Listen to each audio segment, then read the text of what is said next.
Bonjour, nous continuons notre lecture de la Bible. Cette fois-ci, nous commençons le chapitre 27 de la Genèse.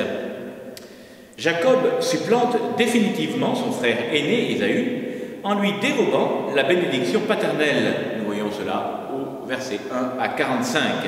Ce récit fameux, aux très vives couleurs, se complaît à narrer une nouvelle fois l'habileté de l'ancêtre Jacob aux dépens d'Ésaü, car elle explique la supériorité d'Israël, détenteur des bénédictions et des promesses, sur le peuple d'Édom rejeté.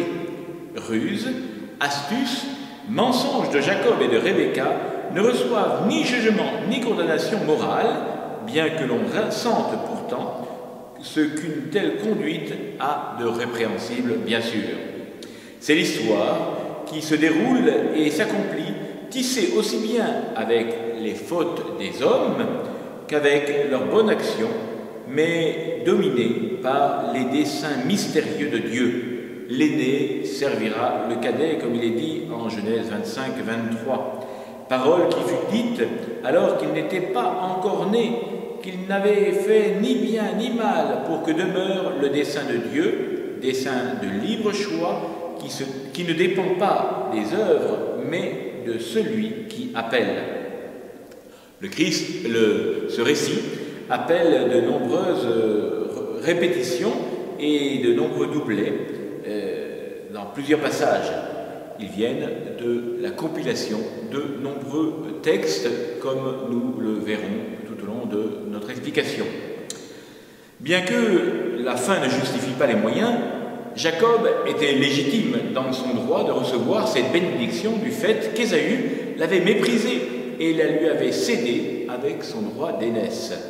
En tout cas, le souci de l'excuser a porté les pères à souligner ce qui était pour Jacob un subterfuge est devenu vérité dans le Christ, portant nos péchés, d'où le choix des parallèles. Écoutons saint Jean Chrysostome.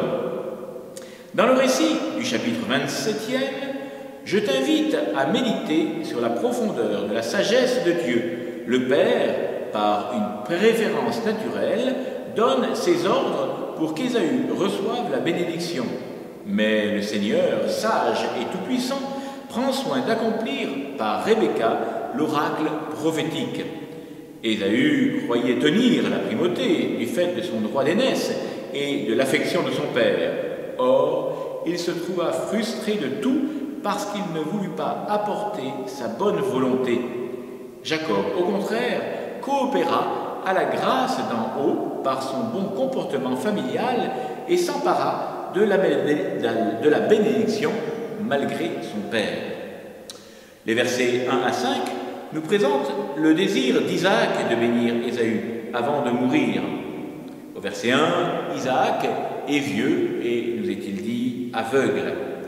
Au verset 3, il nous est rappelé que ce qui avait été dit à Ésaü en Genèse 25, verset 27, Ésaü fut un habile chasseur.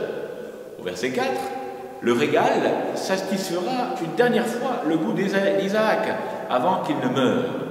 Isaac veut, à cette occasion, transmettre la bénédiction à son fils.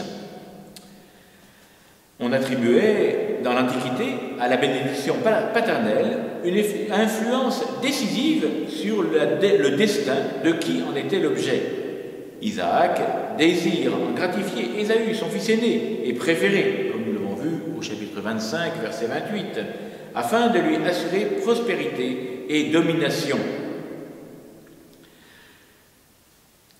Au verset 5, curieuse comme Sarah, en Genèse 18, verset 10, nous voyons Rebecca qui écoute Isaac parler à son fils Ésaü. Les versets 6 à 17 nous présentent la ruse de Rebecca. Et saint Jean Chrysostome, encore une fois, nous dira « Regarde, dans les conseils de Rebecca, il y a l'amour maternel. Sans doute, il y a plus encore le dessein de Dieu. Quant à la réponse de Jacob à sa mère, elle manifeste l'honnêteté de cet enfant, son respect pour son père et la sainte crainte d'une malédiction. Saint Ambroise dira Rebecca ne préférait pas un fils à l'autre, mais elle préférait le juste à l'impie. Pour cette même mère fidèle, le mystère comptait plus que le fruit de ses entrailles. Elle ne préférait pas Jacob à son frère, mais elle présentait au Seigneur celui qu'elle savait capable de garder le don de Dieu. Ce faisant, elle prenait l'intérêt même de l'aîné, puisqu'elle lui évitait d'offenser Dieu, car il aurait aggravé sa faute s'il avait reçu et perdu la grâce de la bénédiction. Voilà, nous nous retrouvons demain pour continuer ce beau récit du chapitre 27 de la Genèse. Bonne journée, restons bien en union de prière, à très bientôt.